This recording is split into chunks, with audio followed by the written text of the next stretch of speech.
Pride and Prejudice vocabulary practice about chapter 1. Okay, so this is a new activity. I'll do it from time to time beside my questions and my review. Why? I think it's very important that we keep in mind that we're not born in the dictionaries, let's put it this way. That a dictionary is just an artificial way of storing a word, okay? Store like to put in stock, right? Words happen in the wild, right? In the wild in this case are the books, the programs, the conversations and things like that. So that means that it's very interesting to know the words in context. And the definition is just, let's say, a tool in order to get to know words. Because why is it just a tool? Because when we hope to use the words, we don't hope to remember the words just as definitions, okay? That means that when we are reading something as complex as Pride and Prejudice, the best way to internalize vocabulary is to remember the word in its context, okay? So, a simple activity, I'll tell you about a word, I'll give you some examples, maybe ask you some questions, but it's a review thing, alright? This one is about chapter 1. Well, the first word is, take a look. Word, we've talked about that before, right? Word, much you spend, I will reimburse you. So what I mean is it doesn't matter how much you spend, okay? Any amount of money you spend, I will reimburse you. What is the word?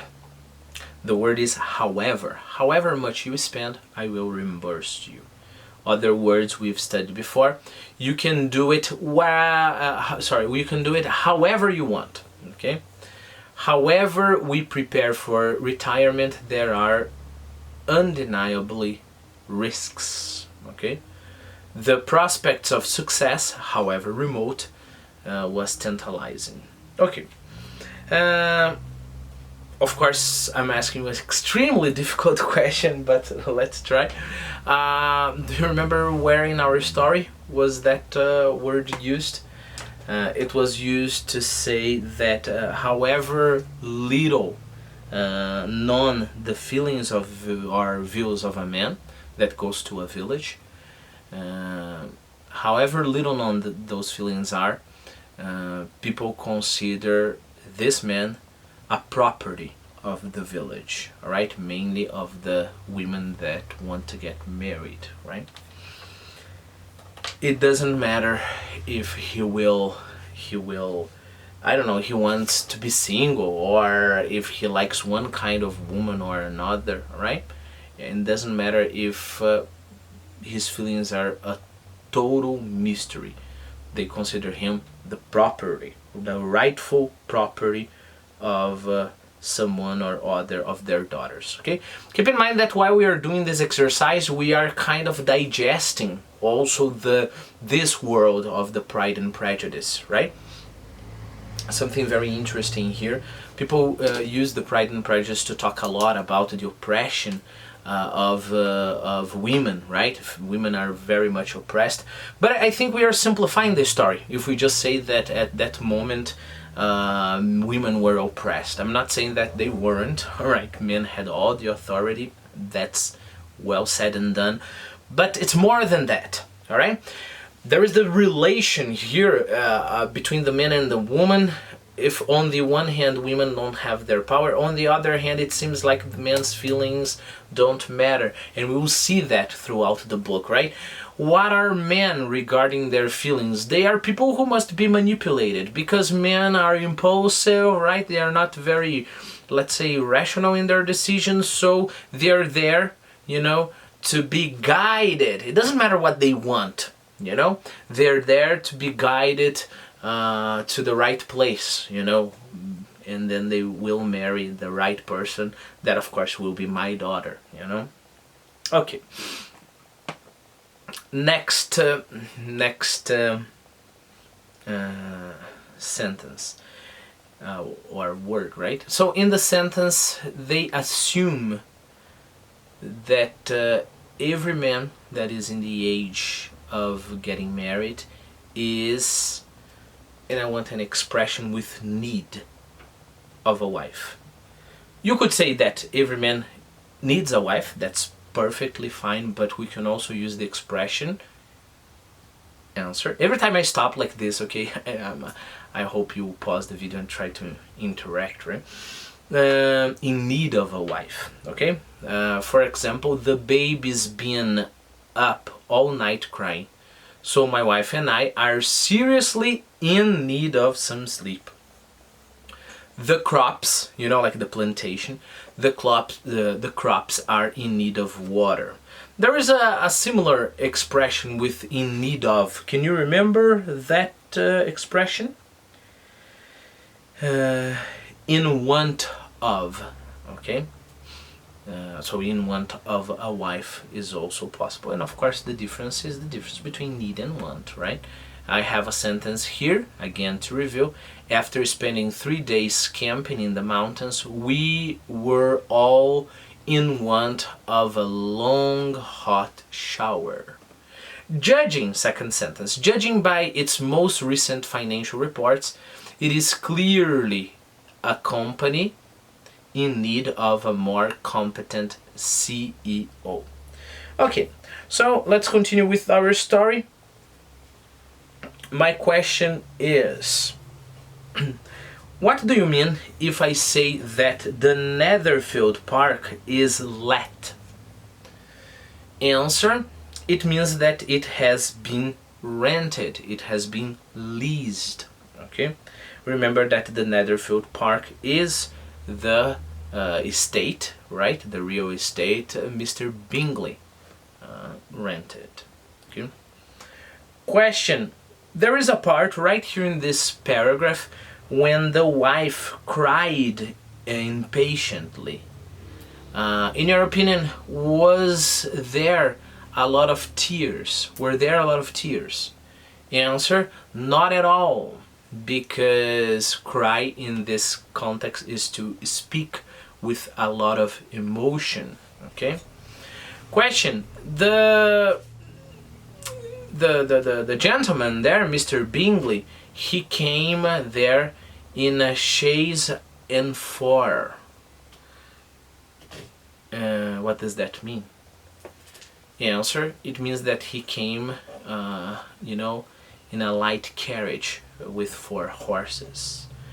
Question.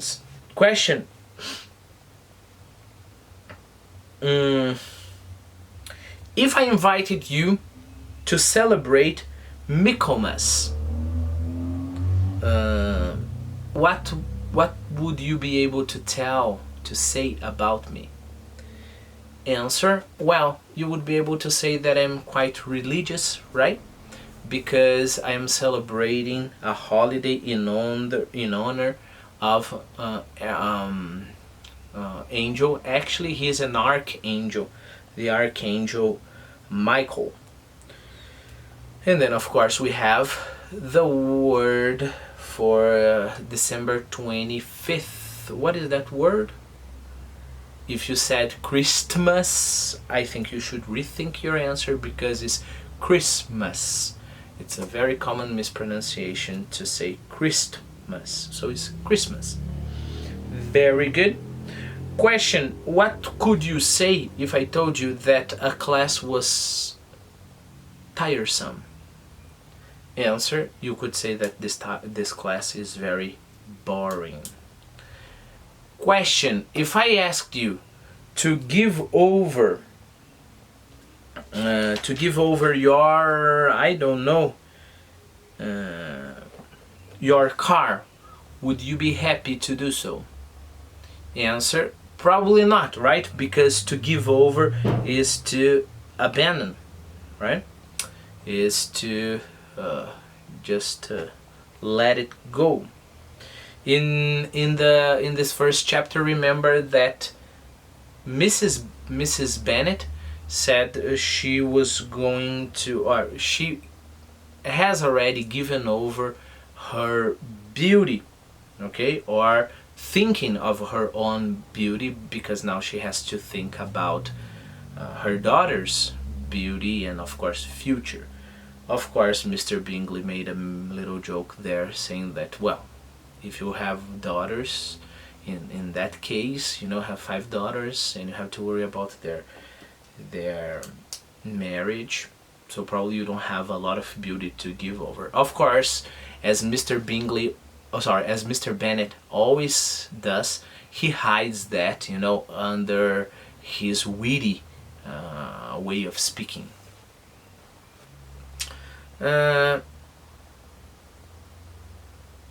Question: if you do more than you engaged for, is that good or not? Answer: I don't think so, because what you engaged for is what you agreed with. So you are doing more than you want or than you at first planned, right? Question: let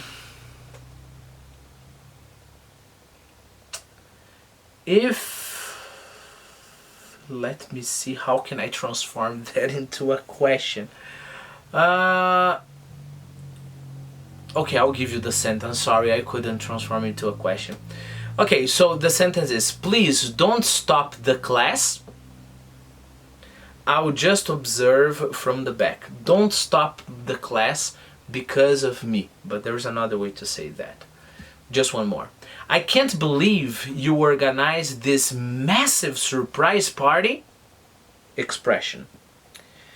Answer: on my account. Don't stop the class on my account. Just go on. Wow, you organized this part on my account. I'm so flattered, right?